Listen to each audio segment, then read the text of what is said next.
Welcome students. Previous lectures में हम लोग पढ़ चुके हैं कि कब का अल्कोहल का OH बॉन्ड टूटता है, ठीक है, कौन कौन से वो रिएक्शन शो करता है। हमने इसके बारे में दो रिएक्शन पढ़े थे, याद होगा आपको, ठीक है। एक तो रिएक्शन विद मेटल्स और एक एस्टरिफिकेशंस। एंड नेक्स्ट रिएक्शन जो हम पढ़ने वाले हैं वो होगा हमारा जब CO बॉन्ड टूटेगा।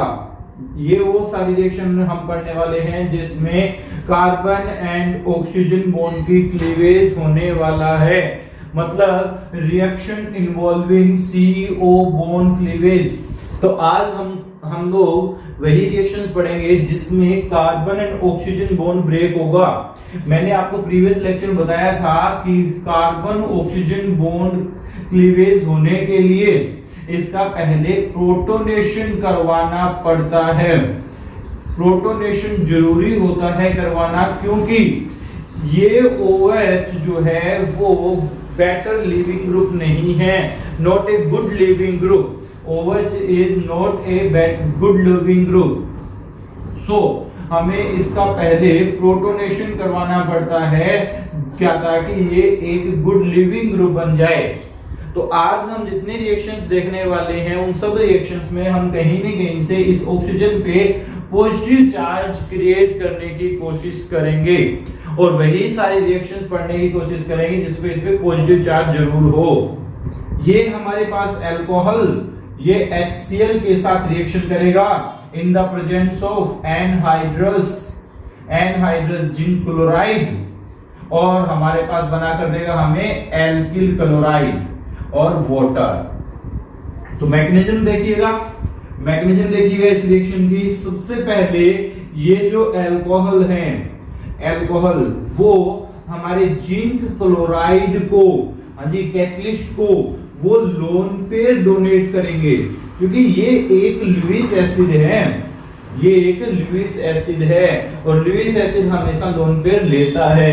तो ये वाला इसको लोन पे डोनेट करेगा, और अगर इस वाले ने लोन पे डोनेट किया तो फिर ढंग से समझो इस बात को कि ये वाला ऑक्सीजन पे आएगा पॉजिटिव चार्ज, और ये बन गया जिंक क्लोराइड।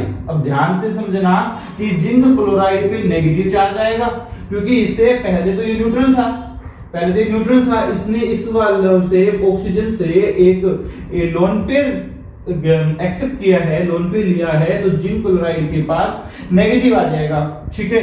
अब हम लोग जानते हैं कि ऑक्सीजन को पॉजिटिव चार्ज जो है वो कतई बर्दाश्त नहीं है, तो ऑक्सीजन क्या करता है कि इस एल्किल ग्रुप से अपने लोन पेयर को खींचता है, इलेक्ट्रॉन को खींचता है, और एल्किल ग्रुप जो है उस पे पॉजिटिव चार्ज आ जाता है, एंड साथ में जिंक क्लोराइड और OH बन जाता है, और इस पे रह जाता है कौन सा चार्ज, नेगेटिव चार्ज, क्योंकि यहां पे ऑक्सीजन का पॉजिटिव चार्ज हटा है, नेगेटिव चार्ज इसका नहीं हटा।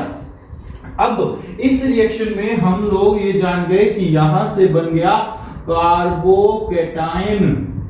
कार्बोकेटाइन बन गया इस रिएक्शन में, इंटरमीडिएट कार्बोकेटाइन। और इंटरमीडिएट कार्बोकेटाइन जब बनता है तो रीअरेंजमेंट तब होता है। इन दिस रिएक्शन हमारे पास HX है, HCl, जो कि एक स्ट्रॉन्ग एसिड होता है, और ये हमें H+ और Cl- प्रोवाइड करवाएगा। ये हमें H+ और Cl- प्रोवाइड करवाएगा, तो Cl- जो है वो इस एल्किल ग्रुप के साथ जुड़ जाएगा और एल्किल क्लोराइड बना देगा, एंड साथ में H+ जो है वो OH यहां से ले लेगा, तो ये जिंक क्लोराइड अलग हो जाएगा पूरा का पूरा, और ये H+ जो है वो OH के साथ मिलकर वाटर का फॉर्मेशन कर देंगे। तो इस हिसाब से आपके कैटलिस्ट जो है वो रिएक्शन के लास्ट में अनअफेक्टेड निकल जाएगा, उससे कोई इफेक्ट नहीं होगा, और एल्किल क्लोराइड यहां से बन जाएगा। अब इस रिएक्शन, ये जो रिएक्शन हुई है वो रिएक्शन न्यूक्लियोफिलिक सब्स्टिट्यूशन हुई है। न्यूक्लियोफाइल आके अटैक करेगा और ये न्यूक्लियोफाइल यहां से हट जाएगा, तो इसे कहते हैं न्यूक्लियोफिलिक सब्स्टिट्यूशन रिएक्शन। ये न्यूक्लियोफिलिक सब्स्टिट्यूशन रिएक्शन जो है वो SN1 टाइप की है, यूनिमोलिक्यूलर रिएक्शन है। ये रिएक्शन यूनिमोलिक्यूलर रिएक्शन टाइप की है, तो SN1 की है, क्योंकि यहां पे देखिएगा कार्बोकेटाइन बन रहा है, क्या बन रहा है आपका कार्बोकेटाइन बन रहा है, क्योंकि इस रिएक्शन का जो रेट डिटरमाइनिंग स्टेप होता है वो रेट डिटरमाइनिंग स्टेप ये वाला होता है। ठीक है, तो ये स्लो स्टेप होता है इस रिएक्शन का, और इसी स्टेप को हम कह देते हैं रेट डिटरमाइनिंग स्टेप। अब रेट डिटरमाइनिंग स्टेप के अंदर हमारे पास एक ही मॉलिक्यूल है, यूनिमोलिक्यूलर इस रिएक्शन का नाम होता है। ठीक है, तो इस हिसाब से कार्बोकेटाइन हमारा बन गया। कार्बोकेटाइन बन गया तो हम लोग जानते हैं कि रिएक्टिविटी ऑफ द रिएक्शन हम जब देखेंगे तो हम कहेंगे स्टेबिलिटी ऑफ कार्बोकेटाइन। क्या कहेंगे? Stability of carbocation. जितनी ज्यादा कार्बोकेटाइन की स्टेबिलिटी होगी उसकी रिएक्शन उतनी ज्यादा फास्ट होगी।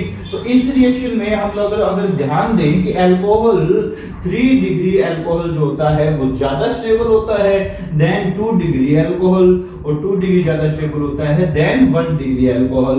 तो हम ये कह सकते हैं कि यहां से हमें ये बात पल्ले पड़ गई, हमें समझ में आ गई कि कब कौन सी रिएक्शन फास्ट होगी। तो 3 डिग्री अल्कोहल जो है वो फास्ट रिएक्शन देंगे देन 2 डिग्री और 1 डिग्री। तो ये हमारी रिएक्शन और उस रिएक्शन के मैकेनिज्म। तो ये वाली जो रिएक्शन है जो HCl और जिंक क्लोराइड के साथ है, HCl और एनहाइड्रस जिंक क्लोराइड के साथ, इस रिएक्शन का यूज हम 3 डिग्री 2 डिग्री 1 डिग्री अल्कोहल का डिस्टिंग्विश करने में यूज करते हैं। ठीक है, इसको हम यूज डिस्टिंग्विश करने में करते हैं 3 डिग्री 2 डिग्री 1 डिग्री अल्कोहल के लिए। कैसे करते हैं तो ध्यान से समझिएगा। और हाँ, एक बात और खास बात कि HCl और zinc chloride anhydrous zinc chloride को हम कहते हैं ल्यूकास रिएजेंट। ल्यूकास या ल्यूकास रिएजेंट हम इसको बोलते हैं। ये हमारा ल्यूकास या ल्यूकास रिएजेंट होता है HCl and anhydrous zinc chloride. अब ये वाला जो एनहाइड्रस जिंक क्लोराइड है वो टर्शियरी अल्कोहल के साथ, ये टर्शियरी अल्कोहल के साथ जब हम इसके रिएक्शन करवाएंगे तो विदिन ए मिनट, तो ये विदिन ए मिनट हमें टर्शियरी एल्किल क्लोराइड प्रोवाइड करवा देगा। टर्शियरी एल्किल क्लोराइड प्रोवाइड करवा देगा एंड साथ में बनेगा वाटर। अब ये वाटर जो बनेगा उसमें ये क्या है? इनसोल्यूबल है, तो यहां से हमें मिलेगी टर्बिडिटी मिलेगी, और टर्बिडिटी हमें विदिन ए मिनट मिलेगी, विदिन ए मिनट मतलब बहुत जल्दी हमें टर्बिडिटी मिल जाती है, क्योंकि हमारा 3 डिग्री अल्कोहल जो है वो ज्यादा रिएक्टिव है विद HCl और एनहाइड्रस जिंक क्लोराइड के साथ। अगर हम यहीं पे 2 डिग्री अल्कोहल ले लें, अगर हम यहाँ पे 2 डिग्री अल्कोहल ले लें तो इस रिएक्शन को होने में 5 से 10 मिनट तक का टाइम लगेगा। मतलब यहां से हमें जो टर्बिडिटी है, क्योंकि वाटर में इनसोल्यूबल है हमारे एल्किल हैलाइड, वाटर में इनसोल्यूबल है तो हमें क्या मिलेगा? व्हाइट प्रेसिपिटेट, और व्हाइट प्रेसिपिटेट हमें टर्बिडिटी के फॉर्म में मिलेगा। तो ये जो टर्बिडिटी मिलेगी 2 डिग्री अल्कोहल के साथ, यहाँ पे जो टर्बिडिटी हमें मिलेगी उससे टाइम लगेगा लगभग 5 मिनट के आसपास, इन 5 मिनट में ये रिएक्शन होगी हमारी। ठीक है, टर्बिडिटी मिलने में 5 मिनट तक लग जाएंगे। और अगर हम ये बात करें 1 डिग्री अल्कोहल के साथ, तो ये रिएक्शन, ये टर्बिडिटी हमें नहीं मिलती है। 1 डिग्री अल्कोहल बहुत कम रिएक्टिव है, इस वजह से हमें इस रिएक्शन में टर्बिडिटी नहीं मिलती है, बहुत धीरे मिलती है। और लास्ट में अगर हम इसे हीट करेंगे, हीट करने पर ही टर्बिडिटी हमें मिलेगी, और वो भी आधे घंटे के बाद, लगभग 30 मिनट के बाद यहां से हमें टर्बिडिटी मिलने वाली है। तो इस तरीके से इन 30 मिनट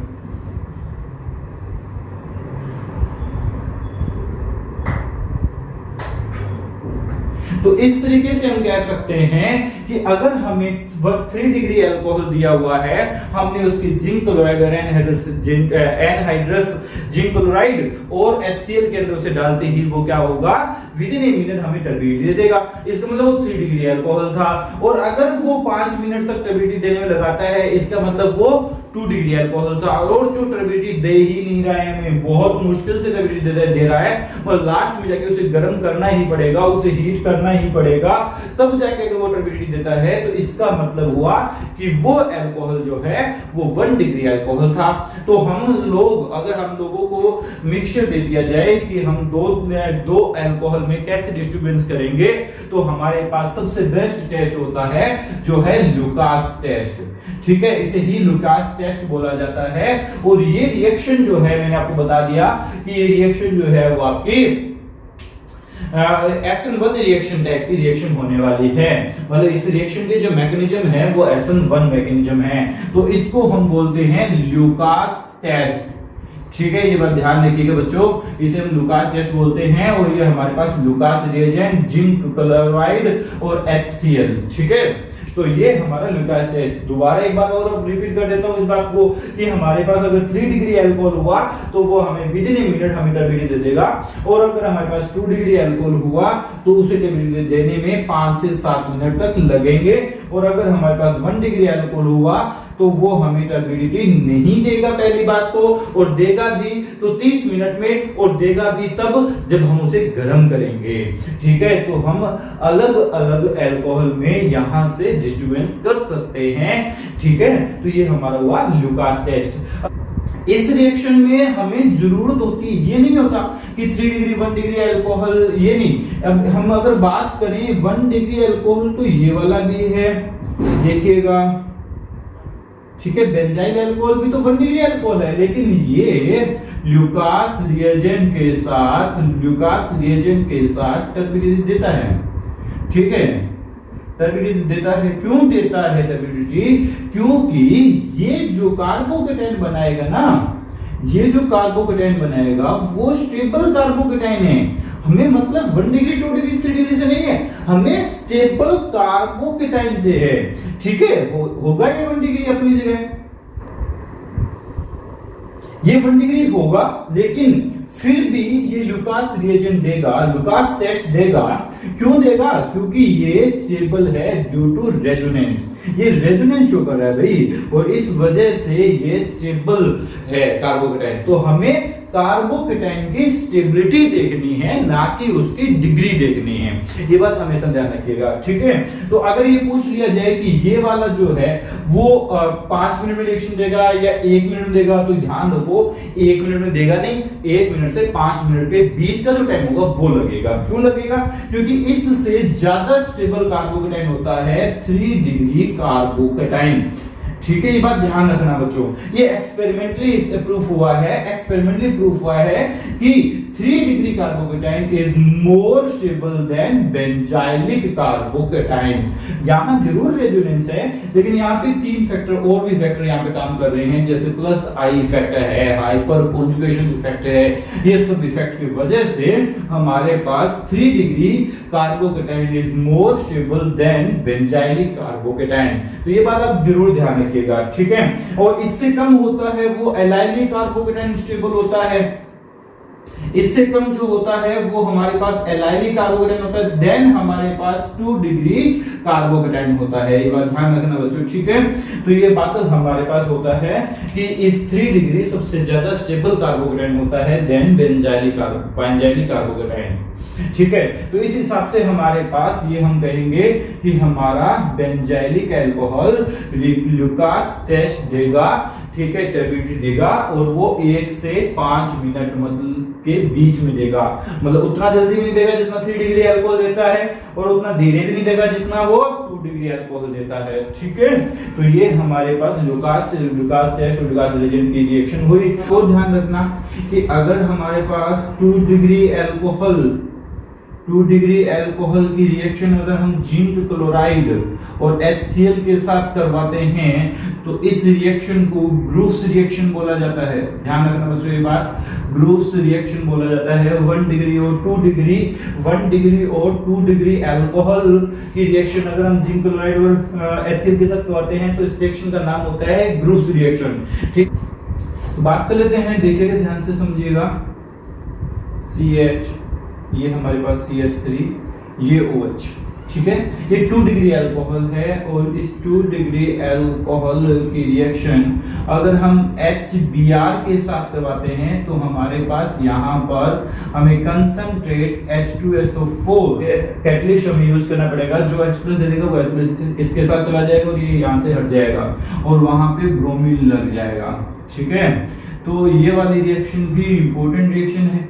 एक बात और, ये वाली रिएक्शन भी इंपॉर्टेंट रिएक्शन है। एक और बात यहाँ पे ध्यान रखना कि ये जो हमारे पास 1 डिग्री अल्कोहल होता है ना, ये 1 डिग्री अल्कोहल ये HI के साथ रिएक्शन दे देता है।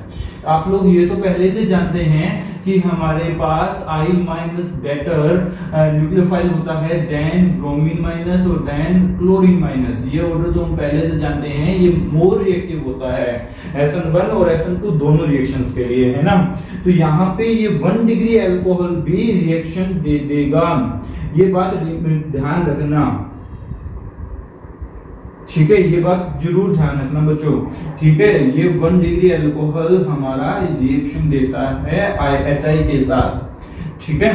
1 डिग्री अल्कोहल भी हमारा HI के साथ रिएक्शन दे देगा, इस बात को अच्छे से ध्यान रखना। एंड अगर इसके साथ कभी भी आप लोगों को एक और इंपॉर्टेंट बात यहाँ पर बता देता हूँ आपको लोगों को कि HI के साथ साथ अगर वो रेड फोस्फोरस लिख के दे देता है, वो अगर रेड फोस्फोरस लिख के देता है तो फिर ध्यान से समझ लेना ये दोनों मिलकर रिड्यूसिंग एजेंट बनते हैं। ये रिड्यूसिंग एजेंट की तरह बिहेव करते हैं और अल्कोहल को कन्वर्ट करते हैं एल्केन में। ये बात जरूर ध्यान रखना, अल्कोहल को एल्केन में कन्वर्ट कर देते हैं, ठीक है। तो ये रिएक्शन भी इंपॉर्टेंट रिएक्शन बन जाती है HI और रेड फोस्फोरस के साथ। कुछ और अच्छी बातें, कुछ और अच्छे क्वेश्चंस इसमें हम कर लेते हैं। अगर मैं यहाँ पर ऑप्टिकली एक्टिव अल्कोहल कंसीडर करूं, ऑप्टिकली एक्टिव अल्कोहल कंसीडर करूं और उसकी रिएक्शन HCl और एनहाइड्रस जिंक क्लोराइड के साथ करवाऊं तो ध्यान से समझना ये SN1 रिएक्शन होती है और SN1 में हमारे पास मिलता है हमें रेसमिक मिक्सचर, मतलब वहां पर रिटेंशन और वहां पे इन्वर्जन दोनों होते हैं, ठीक है। तो फिर हमारे पास जो प्रोडक्ट होगा एक बार तो वो होगा रिटेंशन, जिसमें जिस साइड पे पहले OH था उसी साइड से जुड़ेगा, और एक बार हमारे पास होता है इन्वर्जन। तो दोनों प्रोडक्ट हमें यहाँ पे मिलते हैं, दोनों ही टाइप के प्रोडक्ट यहाँ पे मिलते हैं। ये प्रोडक्ट इससे जो मिलेगा वो होगा रिटेंशन, ठीक है, और ये जो प्रोडक्ट हमें मिलेगा वो होगा इन्वर्जन। तो फिर हम ये कह सकते हैं इन दोनों को मिलाकर हम कहते हैं रेसमिक मिक्सचर। इसका मतलब हमें यहाँ पर रेसमिक मिक्सचर मिलेगा।